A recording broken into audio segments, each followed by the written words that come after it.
ఏంటి దాన్ని అలా చూస్తున్నారు? నా కూతురి స్థానంలో దాని హడావిడి చూస్తుంటే మండపంలోనే దాన్ని అంతం చేయాలనిపిస్తోంది. అంతం తర్వాత చేద్దురుగాని ముందు దానికి అవమానం చూపిస్తాను. అంటే నా మనవణ్ణి పెళ్లి చేసుకుని నా ఇంటికి మహారాణి అనుకుంటుంది. దాని స్థాయి ఏంటో దానికి తెలిసేలా చేస్తా.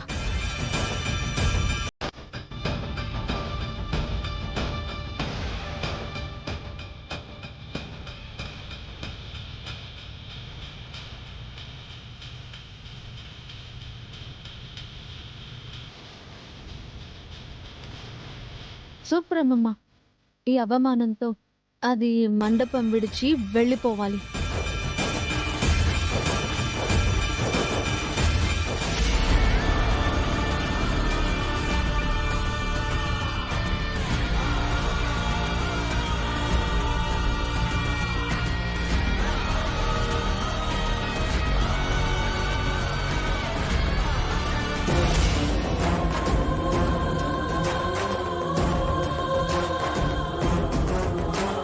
ఏం చేస్తున్నావు? అది పెళ్లి పనులు. అప్పటినుంచి చూస్తున్నా. చీర నలక్కుండా, జుట్టు చెరక్కుండా, మండపం మీద నుంచి దిగకుండా ఇక్కడే పని చేస్తున్నట్టు నటిస్తే పెళ్లి పనులు అయిపోతాయనుకుంటున్నావా?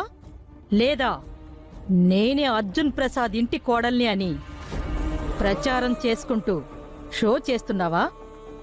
అదేం లేదండి. ఏం లేదు? పెళ్లి పనులే చేస్తున్నానండి. పెళ్లి పనులంటే మండపం మీదే కాదు, మిగతా చోట్ల కూడా ఉన్నాయి.